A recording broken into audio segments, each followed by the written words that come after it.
भक्ति ऐसी कि भोले भी दास बन जाएं। हर हर महादेव। आध्यात्मिक पथ की कहानी सुनने वाले सभी श्रोतागणों को जय श्री कृष्णा, जय श्री राधे।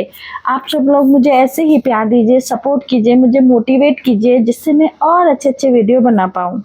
तो चलिए सुनते हैं आज की कहानी।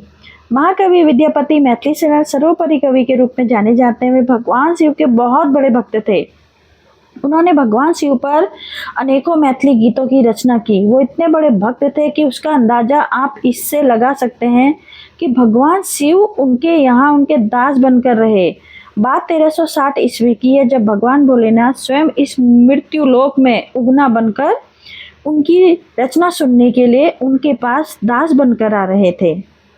क्या है विद्यापति महादेव की कहानी? आइए जानते हैं महाकवि विद्यापति की कहानी। महाकवि विद्यापति भगवान शिव के बहुत ही बड़े भक्त, अनन्य भक्त थे। उन्होंने अनेक मैथिली कविताएं, रचनाएं और गीत लिखे हैं। मान्यताओं के अनुसार जगत व्यापी भगवान शिव विद्यापति की भक्ति और रचनाओं से बेहद प्रसन्न होकर स्वयं एक दिन वेश बदलकर उनके पास आए और कहने लगे कि उनका नाम उगना है और उनकी पत्नी पर्वतिया उन्हें घर से निकाल दिया है और उनके पास अब रहने के लिए ना घर है, ना खाने के लिए भांग है और ना भोजन है। उन्हें अपने यहाँ नौकरी पर रख लें और उनके सारे काम को कर दिया करेंगे। लेकिन विद्यापति खुद आर्थिक रूप से सबल नहीं थे जो उनको नौकरी पर रख लेते। लेकिन भोलेनाथ कहाँ मानने वाले थे। वो विद्यापति को बार बार कहते रहे कि वो बस 2 वक्त की रोटी पर उनका सारा काम कर देंगे। विद्यापति उनके बार बार कहने को टाल नहीं सके। उन्होंने उन्हें नौकरी पर रख लिया। भगवान शिव विद्यापति के सारे काम किया करते थे। उनके भैंस गाय को चराना, उन सभी जानवरों को नहाना, खेत खलियान साफ करना और विद्यापति को खेती में हाथ बटाना और सब चीज़ों के समापन के बाद भांग पीकर विद्यापति के साथ बैठकर उनके लिखी रचना और गीतों को सुनते थे। शिव ने विद्यापति को कब और कैसे दिए दर्शन, अब ये जानते हैं। एक दिन विद्यापति उगना के साथ राज दरबार जा रहे थे। तेज गर्मी व धूप और जंगल के रास्ते बहुत दूर जाने के बाद विद्यापति का गला सूखने लगा, मगर आसपास जल नहीं था। इस पर साथ चल रहे विद्यापति ने उगना से जल लाने के लिए कहा। तब उगना अर्थात शिव ने इधर उधर बहुत प्रयास किया, लेकिन कहीं दूर तक जल नहीं था।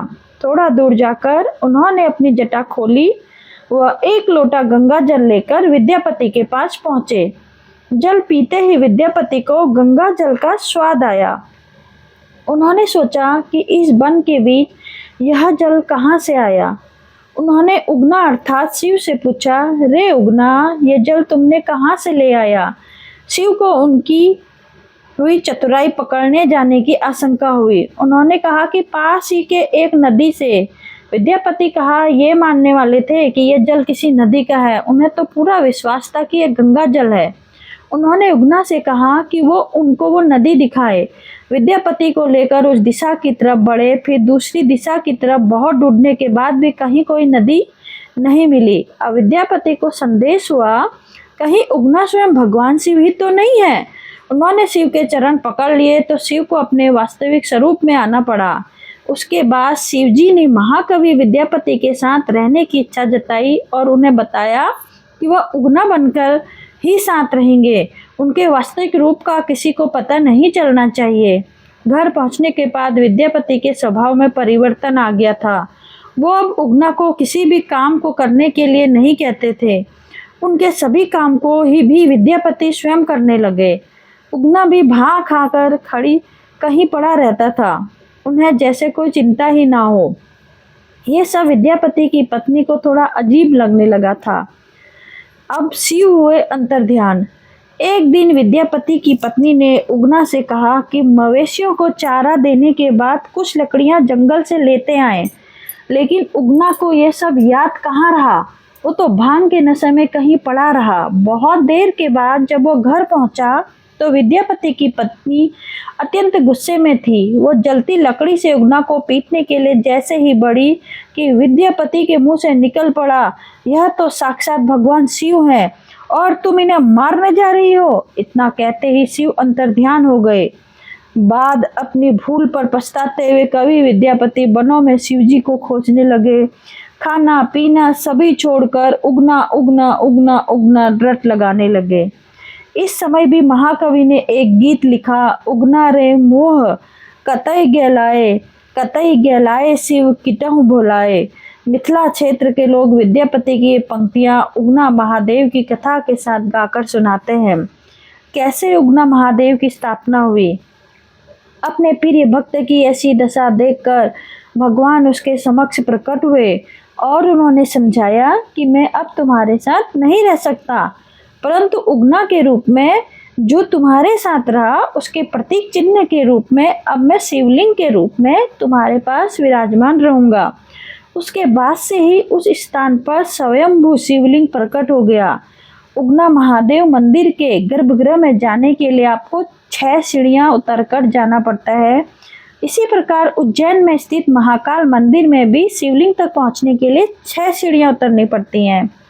उगना महादेव मंदिर का शिवलिंग तल से 5 फुट नीचे है। यहाँ माघ कृष्ण पक्ष में मनाया जाता है। नरक निवारण चतुर्दशी पर्व काफी धूमधाम से मनाया जाता है। वर्तमान उगना महादेव मंदिर 1932 को बनाया हुआ बताया जाता है। कहा जाता है कि 1934 के भूकंप में इस मंदिर का बाल भी बांका नहीं हुआ। अब मंदिर का परिसर काफी भव्य बन गया है। मुख्य मंदिर के अलावा परिसर में यज्ञशालाएं और संस्कार शालाएं भी बनाई हैं। मंदिर के सामने सुंदर सरोवर है। इसके पास भी एक कुआं है। इस कुएं के बारे में कहा जाता है कि शिव ने यहीं से पानी निकाला था। काफी श्रद्धालु इस कुएं का पानी पीने के लिए यहाँ आ जाते हैं। भवानीपुर गांव की आबादी 6000 है। यहाँ कई जातियों के लोग रहते हैं। गांव में समरसत्ता का माहौल है। गांव मधुबनी विधान क्षेत्र में आता है। गांव में 1954 का बना हाई स्कूल है। गांव में सड़कें अच्छी से हैं। मंदिर के पास एक छोटा सा बाजार है जहां खाने पीने के लिए सामान मिल जाता है। अब उगना महादेव कैसे पहुंच सकते हैं। दरभंगा से सकरी होकर मधुबनी जाने वाली रेलवे लाइन पर उगना हाल्ट पड़ता है। यहाँ से उगना महादेव मंदिर की दूरी करीब 2 किलोमीटर है। बस से दरभंगा को सकरी होते हुए पंडौल पहुंचे। पंडौल से 1 किलोमीटर पहले ब्रह्ममोत्रा गांव में भवानीपुर की दूरी